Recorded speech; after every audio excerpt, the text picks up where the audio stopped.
नमस्कार दोस्तों, आज की कहानी है माँ मुझे कुछ महीनों के लिए विदेश जाना पड़ रहा है। तेरे रहने का इंतजाम मैंने करा दिया है। तकरीबन 32 साल के अविवाहित डॉक्टर संदीप ने देर रात घर में घुसते ही कहा, बेटा तेरा विदेश जाना जरूरी है क्या? माँ की आवाज़ में चिंता और घबराहट छलक रही थी। माँ, मुझे इंग्लैंड जाकर कुछ रिसर्च करनी है, वैसे भी कुछ ही महीनों की तो बात है। संदीप ने कहा, जैसी तेरी इच्छा।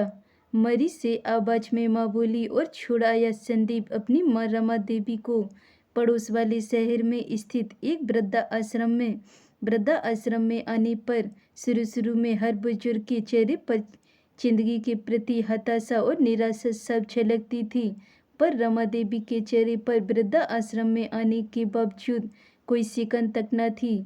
एक दिन आश्रम में बैठी कुछ बुजुर्ग आपस में बात कर रही थी। उनमें 2-3 महिलाएं भी थीं। उनमें से एक ने कहा, डॉक्टर का कोई सगा संबंधी नहीं था जो अपनी माँ को यहाँ छोड़ गया। तो वहाँ बैठी एक महिला बोली, रमा देवी के पति की मौत जवानी में ही हो गई थी। तब संदीप कुल 4 साल का था। पति की मौत के बाद रमा देवी और उसके बेटे को रहने और खाने के लाले पड़ गए थे। तब किसी भी रिश्तेदार ने उनकी मदद नहीं की। रमा देवी ने लोगों के कपड़े सिल कर अपने बेटे को पढ़ाया। बेटा भी पढ़ने में बहुत तेज था, तभी तो वो डॉक्टर बन गया। वृद्धा आश्रम में करीब 6 महीने गुजर जाने के बाद एक दिन रमा देवी ने आश्रम के संचालक रामकिशन शर्मा जी के ऑफिस के फोन से अपने बेटे के मोबाइल नंबर पर फ़ोन किया और कहा, संदीप तुम हिंदुस्तान आ गए हो या अभी इंग्लैंड में ही हो?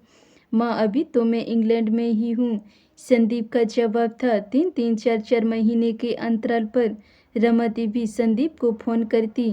उसका एक ही जवाब होता, मैं अभी वहीं हूँ, जैसे ही अपने देश आऊँगा तुझे बता दूंगा। इस तरह तकरीबन 2 साल गुजर गए। अब तो वृद्धा आश्रम के लोग भी कहने लगे कि देखो कैसे चालाक बेटा निकला, कितने धोखे से अपनी माँ को यहाँ छोड़ गया। आश्रम के ही किसी बुजुर्ग ने कहा, मुझे तो लगता नहीं है कि डॉक्टर विदेश गया होगा, वो तो बुढ़िया से छुटकारा पाना चाह रहा था। तभी किसी और बुजुर्ग ने कहा, मगर वो तो शादीशुदा भी नहीं था। अरे होगी उसकी कोई गर्लफ्रेंड, जिसने कहा होगा पहले माँ के रहने का इंतजाम अलग करो, तभी मैं तुमसे शादी करूँगी। 2 साल आश्रम में रहने के बाद अब रमा देवी को भी अपनी नियति का पता चल गया। बेटे का गम उसे अंदर ही अंदर खाने लगा। वो बुरी तरह टूट गई।